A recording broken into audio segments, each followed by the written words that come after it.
What do you know in that future self that you don't know now? Who do you need to be that person?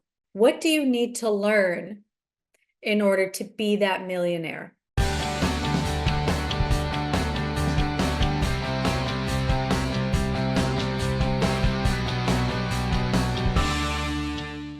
Getting into a vibrational match to that thing that you desire.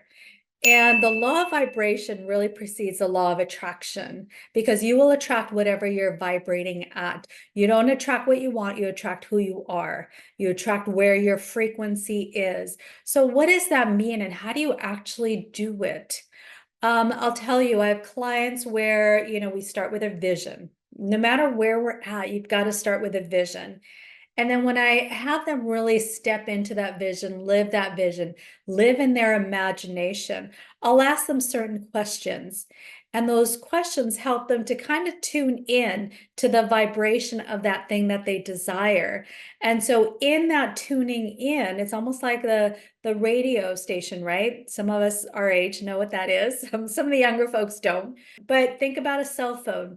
Again, I can dial any 7-digit number. For some countries, might take 10, but any set of numbers, and that will get me to a specific person or a specific business. When you think about that, I mean, there are millions, billions of possibilities. Yet when I dial a number, it puts me on a frequency, that one frequency that connects me to my son or to my grandmother or to my cousin on the other side of the planet. That is how vibration works. That is how frequency works.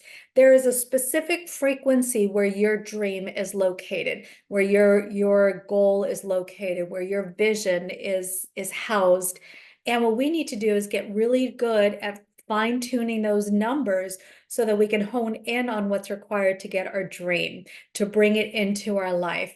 So when I talk about asking certain questions, there's certain things that I want people to step into is, if you are truly living this life, who would you be? What would be important to you? What would be your set of beliefs? What do you have to learn? What do you know in that future self that you don't know now?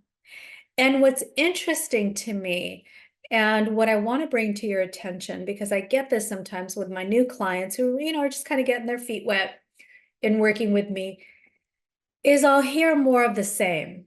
And so what that means is, they may be a positive person, and so they want this big, abundance stream, and they're learning the law of attraction. And so I'll say, okay, you're here right now. You're here on one side of the bridge. On the other side is your dream life. You see it clearly. You've lived in that. You've imagined it. You've told me what it feels like, smells like, tastes like, what the experience is. Now tell me, how is this person different from this person here? This vision that you have of who you are, living this life, attracting this life, how is that different from who you are being right now in this moment? Who do you need to be that person? And what I'll hear is, if they're positive, they'll be like, well, I just need to, I need to be positive. I need to visualize my vision. I need to work the law of attraction and just believe it. And in my mind, I'm thinking, no, that's not it. Not that I ever put anything in anyone's mouth. Sometimes I do because I'm a teacher or mind, but that's not it, because more of the same is only going to bring you more of the same. You're not here yet. You're here. This is a different person. This requires you to be a new person. Who is that person that is living that life? It's not just a little more of you. So we want to get really clear on what is it going to take.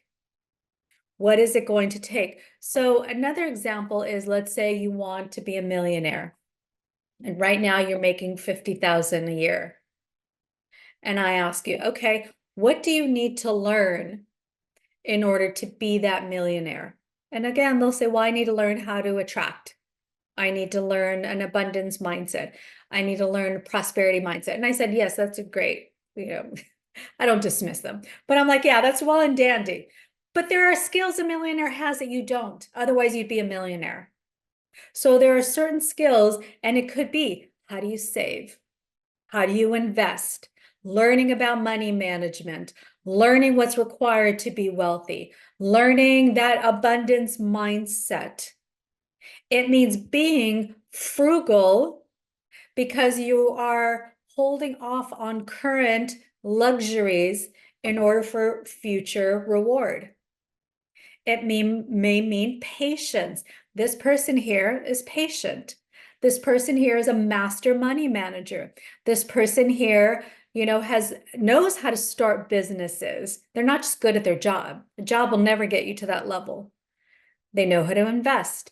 They've learned, different fields, stock market, investing, businesses. There's a lot that is required to cross that bridge. So what we don't want to do is be delusional. And what I talk to my clients all about is a spiritual bypass of, oh, I'm just gonna think positive and the law of attraction is gonna work. Because I tell you, the people that study the law of attraction, they work. They work hard. The ones that are teaching it, that are making the millions, that are on the big stages, they worked hard. And you can name any single person that's gotten to an elevated place where they're financially free, or they've had this world-renowned brand that they've created. And it was never because they sat on their couch and then just thought it up. They worked.